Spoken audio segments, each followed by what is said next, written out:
انتہا نوازش اور بے انتہا کرم فرمائی کیا کہ اللہ تبارک و تعالیٰ نے اپنے خزانے میں سب سے قیمتی دولت، اپنے خزانے کی سب سے قیمتی شے، اپنے خزانے کی سب سے بہترین ہدیہ اور اپنے خزانے کا سب سے بہترین تحفہ اللہ نے ہمیں دیا۔ اب اس ہدیے اور اس نعمت اور اس سب سے عظیم شے کی قدر کرنا وہ ہماری ذمہ داری ہے کہ اس عظیم شے کی قدر کر کے اس کو بچا کر جیسا ہمیں اللہ نے دیا تھا اس کے پاس لے جائیں، یا پھر ہم اسے ہلاک و برباد کر کے اللہ تبارک و تعالیٰ کے سامنے شرمندگی اٹھائے۔ یہ ہمارے اوپر ذمہ داری ہے، یہ ہمارے اوپر ڈپینڈ کرتا ہے، یہ ہمارے سے فرق پڑتا ہے۔ اگر ہم نے اللہ کی دی ہوئی سب سے بڑی نعمت کو پہچان لیا اور اس کی قدر کی اور اپنی طرف سے کوئی کمی اور کوتاہی کیے بغیر اس کو اللہ کے پاس لے گئے تو کامیابی ہماری قدم چومے گی، اور اگر ایسا نہیں کیا ہم نے تو پھر ناکامی اور خسارہ ہمارے مقدر ہوگی۔ اسی کو اللہ تبارک و تعالیٰ نے قرآن کریم میں کہا سورہ عصر میں، والعصر ان الانسان لفی خسر۔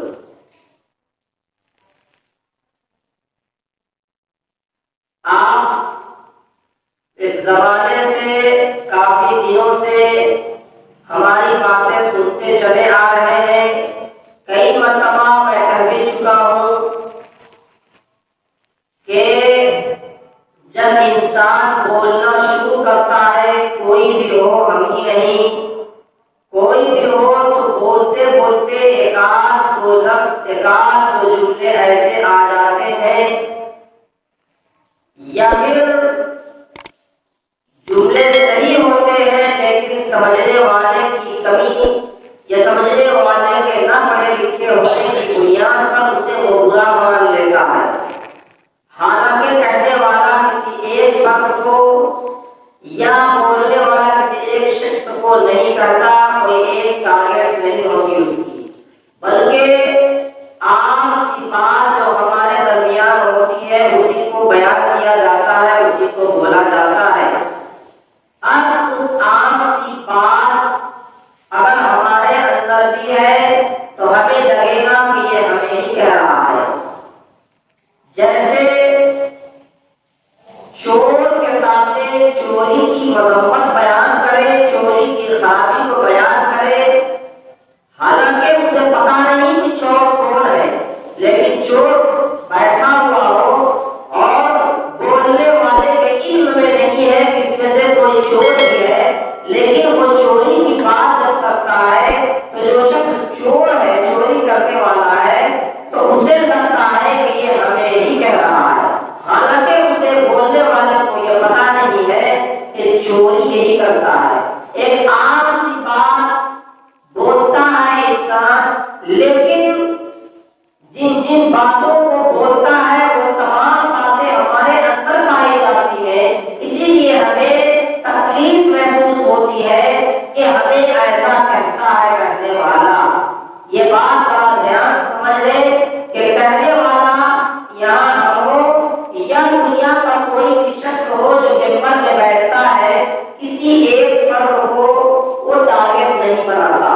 بلکہ وہ عمومی بات کہتا ہے، جنرلی بات کرتا ہے، جو بات کہنے کی ہے قرآن و حدیث کی روشنی میں۔ ایک بات۔ دوسری بات، حق اور سچ یہ ایسی چیز ہے کہ حق اور سچ کو مان لینا، گویا کہ اپنے چہرے پر، اپنی گال پر تھپڑ مارنے کے برابر ہے۔ اسی لیے ہمیں حق بات جب کوئی کہتا ہے یا ہمارے سامنے حق بات آتی ہے یا قرآن و حدیث کی صحیح اور صاف بول دیا جاتا ہے تو ہمیں تکلیف لگتی ہے کہ یہ آدمی ایسا بولتا ہے، حالانکہ وہ ایسا بولتا نہیں ہے، بلکہ وہ آدمی قرآن کی بات کو عربی میں ہے اسے اردو میں ترجمہ کرتا ہے۔ جو باتیں انسان بولتا ہے یہ باتیں کتابوں میں لکھی ہوئی ہے، اپنے سے نہیں بولتا، بلکہ کتابوں میں اس طریقے کے الفاظ، بلکہ بہت مرتبہ تو تفسیروں میں بہت سخت الفاظ کا مفسرین نے استعمال بھی کیا ہے، لیکن کہنے والا اسے نارمل کہتا ہے۔ اب چونکہ گناہ خود ہمارے اندر ہے، چونکہ گناہ اور اس جیسی خرابی ہمارے دل کے اندر ہے، ہمارے اندر موجود ہے، تو ہمیں لگتا ہے کہ یہ ہمیں کہہ رہا ہے اور پھر انسان تکلیف مان لیتا ہے۔ تیسری بات، لوگوں کا مزاج اللہ تبارک و تعالیٰ نے الگ الگ بنایا ہے۔ ہر ایک کی طبیعت کے اندر کچھ سختی رکھی ہے، کچھ نرمی رکھی ہے۔ کسی کے اندر سختی کا مادہ زیادہ ہے، کسی کے اندر نرمی کا مادہ زیادہ ہے۔ جیسے کھانا بنتا ہے، سبزی بنتی ہے تو کبھی نمک زیادہ پڑ جاتا ہے اور کبھی نمک کم پڑ جاتا ہے، ویسے ہی اللہ تبارک و تعالیٰ نے انسان کی فطرت کو برابر ایسا نہیں بنایا کہ اس کے اندر نرمی بھی اتنا ہی ہو جتنا اس کے اندر غصہ اور اس کے اندر سختی پائی جاتی ہے، ایسا نہیں بنایا ہے، بلکہ اللہ تبارک و تعالیٰ نے انسان کے اندر یا تو نرمی کے مادے کو زیادہ کر دیا یا پھر سختی کے مادے کو زیادہ کر دیا۔ وہ انسان کی فطرت اور انسان کے نیچر اور انسان کے برت کے اعتبار سے فرق پڑتا ہے۔ اسی لیے کبھی کبھی کہنے والا آدمی بات اچھی کہتا ہے، نارملی کہتا ہے، لیکن انداز میں ذرا تلخپن ہوتا ہے، اسی لیے اس آدمی کی بات میں تکلیف لگ جاتی ہے۔ حضرت عمر فاروق رضی اللہ تعالیٰ عنہ کے قصے کو آپ پڑھیں گے۔ حضرت عمر فاروق رضی اللہ تعالیٰ عنہ کو اللہ نے بہت سخت مزاج دیا تھا، ہر بات کو بہت سختی سے کہا کرتے تھے، ہر بات کا کہنے کا جو انداز تھا بڑا سخت اور لہجہ بڑا سخت ہوا کرتا تھا۔ شکایت آئی اللہ کے نبی کے بعد تو عمر فاروق رضی اللہ تعالیٰ عنہ نے بولنا ہی چھوڑ دیا کہ جب ہماری باتوں سے لوگوں کو تکلیف لگنے لگی ہے تو لہٰذا بولنا ہی بند کر دیا جائے۔ لیکن اللہ نے عمر فاروق کے اندر انصاف اور عدل کا اتنا مادہ بھر دیا تھا کہ وہ غلط کو دیکھ کر اور غلط حرکت کو اپنی نگاہوں سے دیکھتے ہوئے اور اس چپ رہ جائے، ایسا ہو ہی نہیں سکتا، یہ ایمان کا تقاضا ہی نہیں ہے۔ اسی لیے چپ نہ رہ کر حضرت عمر فاروق رضی اللہ تعالیٰ عنہ بہت ساری باتیں لوگوں سے کہہ دیا کرتے تھے اور لوگوں کو تکلیف لگ جایا کرتی تھی، حالانکہ وہ صحیح بات کہا کرتے تھے شریعت کی نگاہ میں، لیکن چونکہ بربنا کہا کرتے تھے، ڈرتے نہیں تھے، ہر بات کو فیس ٹو فیس کہا کرتے تھے، اسی لیے کچھ لوگوں کو ان سے تکلیف بھی ہوتی تھی۔ تو ظاہر بات ہے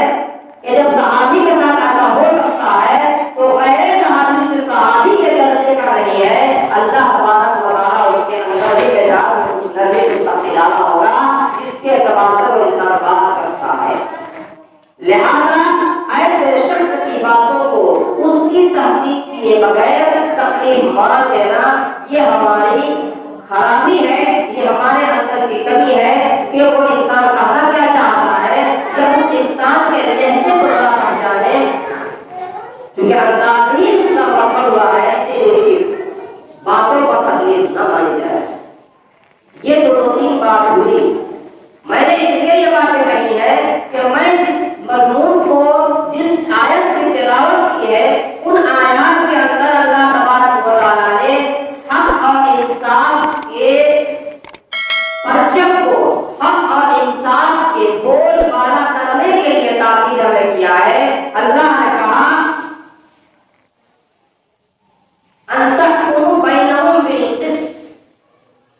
کہ لوگوں کے درمیان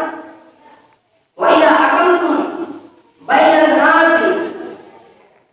أَن تَحْكُمُوا بِالْعَدْلِ، کہ جب لوگوں کے درمیان کوئی معاملہ ہو جائے، لوگوں کے درمیان کوئی رنجش ہو جائے، لوگوں کے درمیان کوئی معاملہ دور پکڑ لے، تو آپ وہاں پر فیصل کی حیثیت سے جائیں تو وہاں پر انصاف کے دامن کو نہ چھوڑیں، وہاں پر انصاف کو ہمیشہ اپنے سامنے رکھیں۔ یہ اللہ تبارک و تعالیٰ کا حکم ہے۔ اسی کو کہا ان اللہ یأمرکم ان تؤدوا الامانات، کہ اللہ تبارک و تعالیٰ ہمیں آرڈر کرتا ہے، ہمیں حکم دیتا ہے، ہمارے اوپر یہ ذمہ داری لاگو کرتا ہے کہ ہمارے سر کوئی ذمہ داری آئے، ہمارے سر کوئی معاملہ آئے، ہمارے سر کوئی اہم بات درپیش ہو، تو ہمیں اپنی شریعت اور قرآن حکیم اور احادیث نبویہ کی روشنی میں ہمیں انصاف کا دامن کبھی نہیں چھوڑنا چاہیے، ہمیں انصاف کے مطابق ہی فیصلہ کرنی چاہیے، چاہے وہ فیصلہ اپنے نفس اور اپنی جان کے خلاف ہی کیوں نہ ہو۔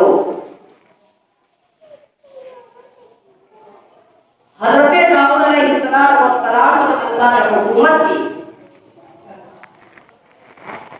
تو اللہ تبارک و تعالیٰ نے ان کو حکومت دینے کے بعد ان کے ذمے کرسی لگانے کے بعد اللہ تبارک و تعالیٰ نے آرڈر کیا کہ آپ ایسا کہیں مت کیجیے گا کہ آپ کو ہم نے حکومت دے دی ہے، آپ کو ہم نے زمانے اقتدار دے دیا ہے، آپ کو ہم نے اپنی کرسی اپنی نیابت دے دی ہے، تو اس نیابت کی روشنی میں، اس کرسی کی روشنی میں، اس کرسی کو آڑ بنا کر کہیں میرے حکم کے خلاف ایسا مت کر دیجیے گا داؤد، کہیں میرے حکم کے خلاف اور کہیں انسان کو چھوڑ کر غیر انسان کی جانب اور ناحق کی جانب ہلکت جائیے گا، ورنہ یہ آپ کے لیے بڑا خسارہ ہوگا۔ اسی لیے اللہ تبارک و تعالیٰ نے دوسری جگہ کہا کہ والعصر ان الانسان لفی خسر، کہ تمام کے تمام انسان خسارے اور گھاٹے میں ہے، وہ اپنے عمل کی وجہ سے، اپنے کرتوت کی بنیاد پر اور اپنے کیریکٹر کی بنیاد پر، چونکہ اللہ تبارک و تعالیٰ ہر انسان کو اس انسان سے زیادہ اور اس انسان سے بہتر جانتا ہے۔ اللہ تبارک و تعالیٰ کو معلوم تھا کہ حالات ایسے آ جائیں گے، وقت ایسا آ جائے گا اور حکومتیں ایسی آ جائیں گی اور لوگ اپنی منصب اور اپنی جان کو گھمنڈ کرتے ہوئے اور اپنے منصب کے آڑے انسان کو اتنا پیچھے چھوڑ دیں گے اور انسان کو عقل کو پشت ڈال کر اپنے نفس اور اپنی خواہش کی پیروی کرتے ہوئے حقوق اللہ اور حقوق العباد کی پامالی اتنا کریں گے کہ ظلم کرنے والا ظالم اور مظلوم پر اتنا ظلم کیا جائے گا کہ ظلم کی انتہا ہو جائے گی اور حق اور انصاف یہ سب چیزیں اٹھ جائیں گی۔ یہ اللہ جانتا تھا، اللہ کے علم میں تھا، اسی لیے اللہ نے انسانوں کو کہا والعصر ہے، اور اللہ نے ایسا ہی نہیں کہا۔ خدا کی قسم اللہ تبارک و تعالیٰ نے زمانے کی قسم کھا کر کہا، خدا کی قسم، زمانے کی قسم، میں اپنی قسم کھاتا ہوں اور اس زمانے کی قسم کھاتا ہوں کہ انسان سب کے سب خسارے اور گھاٹے میں ہے۔ اس کی بنیاد اور اس کا قسم اور اس کی وجہ یہی ہے کہ انسان کو جانتے ہوئے، عقل کو جانتے ہوئے، حقوق العباد کو جانتے ہوئے، ان تمام چیزوں کو جانتے ہوئے اپنے نفس اور اپنی خواہش کی پیروی کرنے کی بنیاد پر اور شیطان اور اپنے خاندان، اپنے گھر کو خوش رکھنے کی بنیاد پر انصاف اور قرآن کو چھوڑے گا۔ اسی لیے اللہ تبارک و تعالیٰ نے زمانے کا سب کہا، پھر آگے کہا ان الذین آمنوا وعملوا الصالحات، لیکن جو نیک عمل کرنے والے ہیں، اچھا عمل کرنے والے ہیں اور ایمان لانے والے ہیں، وہ تو کامیاب ہو جائیں گے۔ لیکن آپ یاد رکھیں، ایک طرف حق ہے، ایک طرف ناحق ہے، ایک طرف سمندر ہے، ایک طرف زمین ہے۔ یا تو انسان زمین میں رہے گا یا تو انسان سمندر میں چلا جائے گا، یا تو انسان حق پر رہے گا یا تو انسان ناحق پر چلا جائے گا۔ ایسا نہیں ہو سکتا کہ آدھا پیر حق پر رہے اور آدھا پیر ناحق پر رہے، ایسا نہیں ہو سکتا۔ خدا کا قانون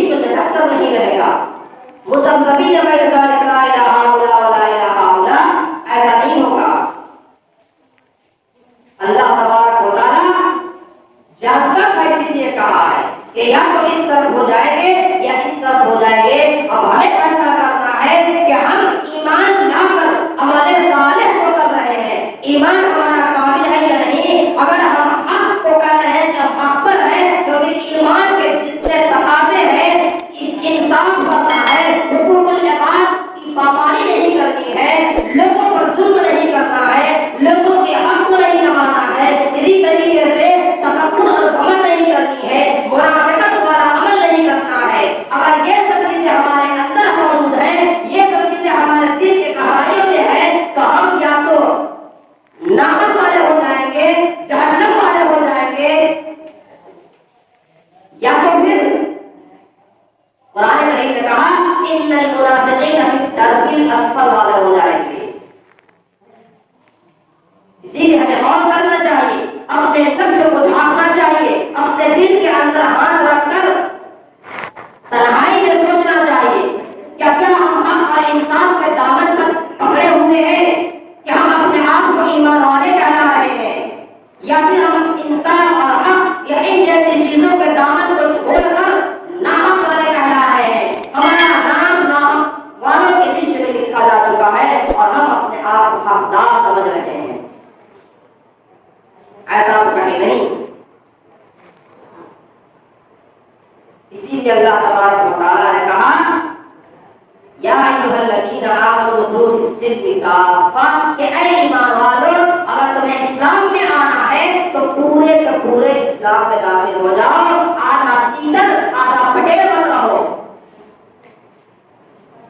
آدھا ادھر آدھا ادھر مت رہو. اگر ایسے رہو گے تو کشتی ایک ادھر چلی جائے گی اور ایک کشتی ادھر چلی جائے گی اور بیچ میں آپ کا جسم پھٹ سے چور ہو جائے گا. اسی لیے یا تو پورے کے پورے ناحق کی کشتی میں آ جاؤ کہ تم جہنم کے مستحق ہو جاؤ، یا تو پھر پورے کے پورے حق کی کشتی میں آ جاؤ کہ تم جنت کا حقدار ہو جاؤ.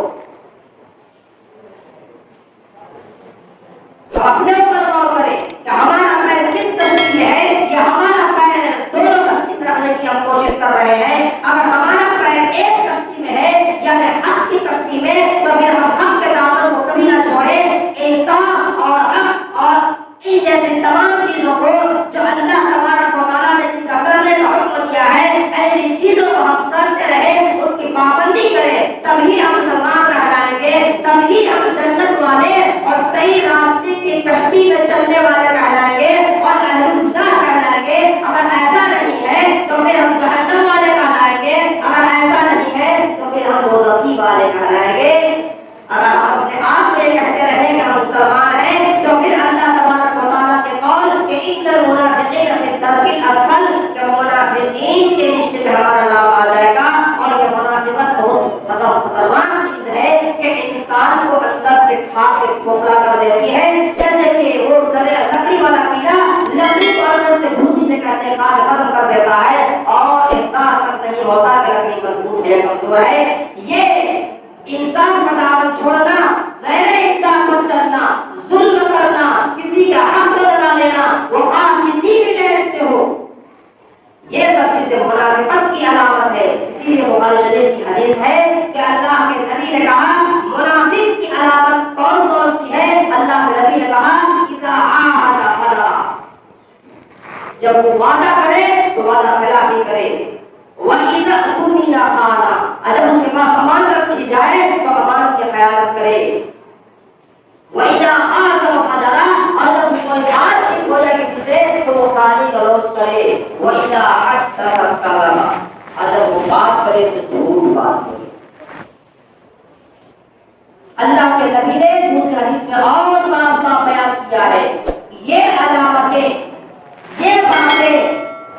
اگر ہمارے اندر ہے کہ ہم باتوں بات میں جھوٹ بولتے ہیں، اگر ہم باتوں بات میں غلط بات کرتے ہیں، لوگوں کو دھوکا دیتے ہیں، وعدہ کر کے وعدہ سے مکر جاتے ہیں، ایک بات سامنے رکھتے ہیں، پیٹھ پیچھے کوئی دوسری بات کرتے ہیں، ایک بات لوگوں کے سامنے رکھتے ہیں لیکن پیٹھ پیچھے اسی لوگ کے خلاف کام کرتے ہیں، تو ایسا کرنے والا شخص میرے نزدیک نہیں، قرآن کریم کی روشنی کے مطابق اور حدیث کے بتائے ہوئے طریقے کے مطابق ایسا کرنے والا شخص منافق ہے اور ایسا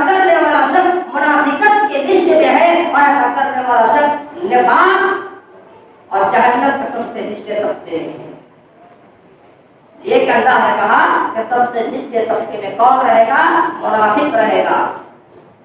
منافق کی علامت جو میں نے آیت پڑھی تھی کہ منافق کی علامت یہ ہے کہ جب اس کے سامنے فیصلہ کیا جائے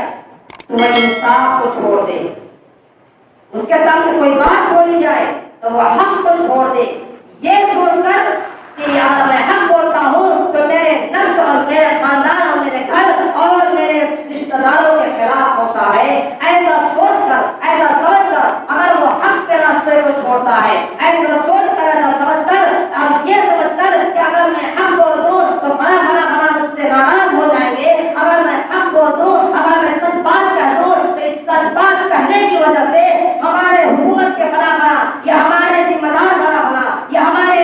مرکزی کمیٹی کے بڑا بڑا یہ لوگ ہم سے ناخوش ہو جائیں گے. ان کو خوش رکھنے کی بنیاد پر یا ان کو خوش رکھنے کی وجہ سے یا ان پر ان کو ان کے پیر اور ان کے تلوے کے قریب رہنے کی وجہ سے اگر وہ انصاف کے اور حق کے اور ان جیسے راستوں کو چھوڑتا ہے اور اپنے آپ کو عزت بنانے کی خاطر دوسرے کے حق کو اور دوسرے کے حقوق پر اور دوسرے پر ظلم کرتا ہے اور دوسرے پر ناانصافی کرتا ہے تو خدا کی قسم ایسا شخص دنیا میں بھی عزت اس کی نہیں ملے گی اور آخرت میں تو اس کا ٹھکانہ سوائے جہنم کے اور اللہ تبارک و تعالیٰ کے قول کے مطابق کہیں نہیں ہوگا. اسی لیے ہمیشہ یاد رکھیں حق، انصاف، ظلم سے بچیں اور ایسی چیزوں کا انتظام کریں، اپنے اندر لائیں جو حق اور سچ ہے. اگر اس کے خلاف ہم رہیں گے تو خدا تبارک و تعالیٰ کا دشمن بن کے رہیں گے اور خدا تبارک و تعالیٰ کا دشمن بن گئے تو پھر اللہ تبارک و تعالیٰ سے یہ امید لگانا بیکار ہے اور یہ امید باندھنا بے وقوفی اور نالائقی ہے کہ ہم ایک طرف تو اللہ کے خلاف کام بھی کرتے ہیں اور دوسری طرف اللہ سے ہم امید بھی لگاتے ہیں کہ اللہ ہمیں جنت اور اپنی مغفرت سے نوازے گا. ایسا سچا نہیں ہو سکتا. اللہ تبارک و تعالیٰ نے جن جن چیزوں کو کرنے کا حکم دیا ہے، جن جن چیزوں کے اہتمام کا حکم دیا ہے، ہم اس پر عمل کریں گے جب بھی اللہ تبارک و تعالیٰ کے یہاں ہم کامیابی پائیں گے. اللہ تبارک و تعالیٰ کے یہاں ہماری کامیابی قدم چومے گی اور ہم سچے اور نیک لوگوں کی لسٹ میں جا کر جنت کے مستحق ہوں گے. اگر ایسا نہیں ہوا،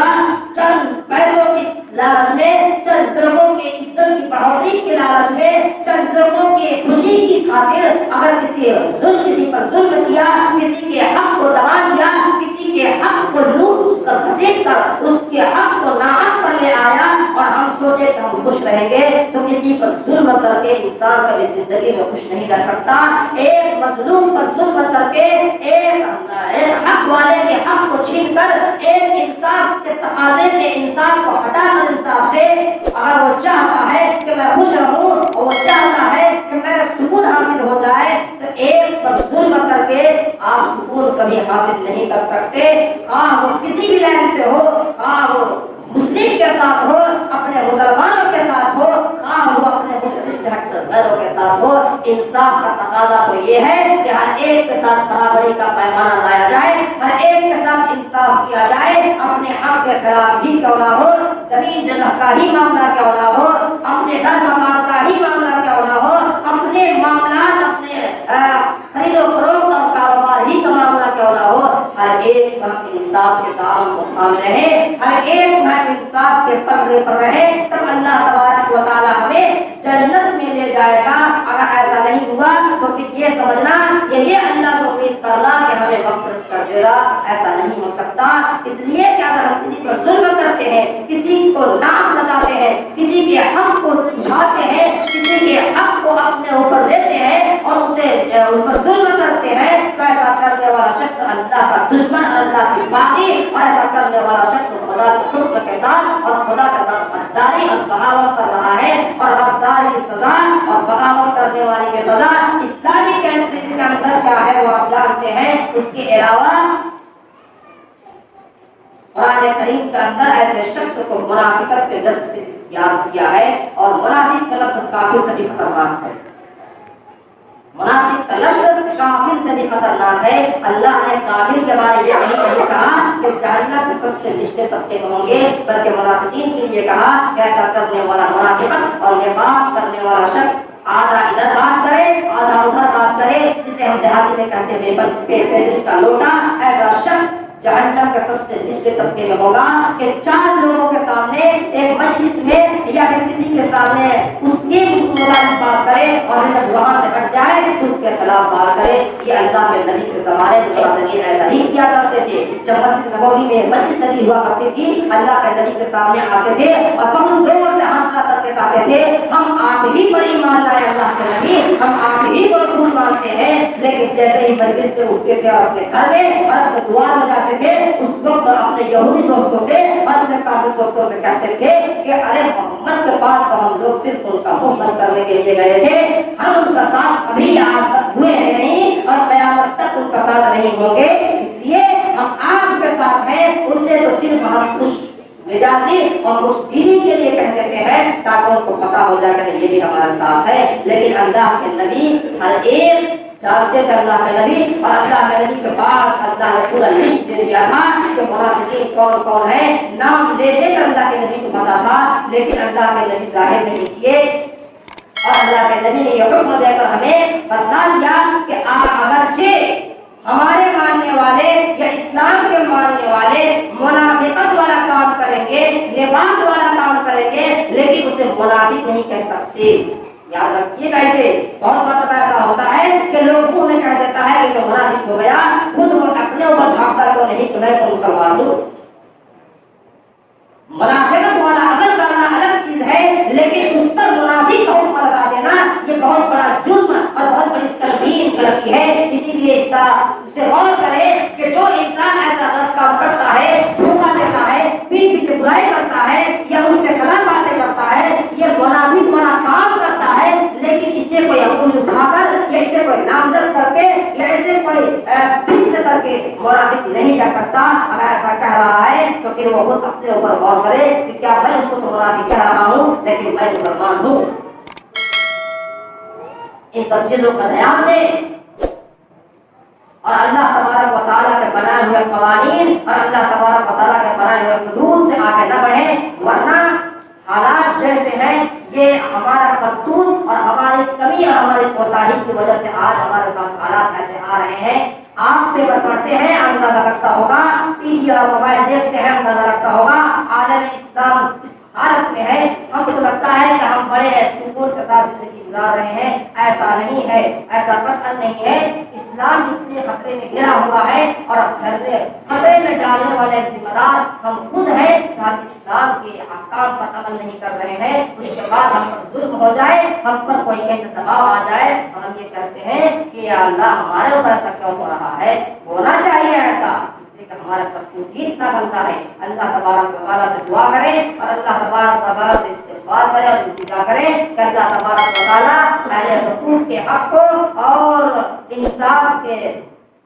علم کو کبھی نہ چھوڑنے والا بنائے اور ظالموں کے مظلوموں کی بد دعا سے بچے تاکہ ہماری زندگی سکون کے ساتھ گزر سکے. وما علینا الا البلاغ.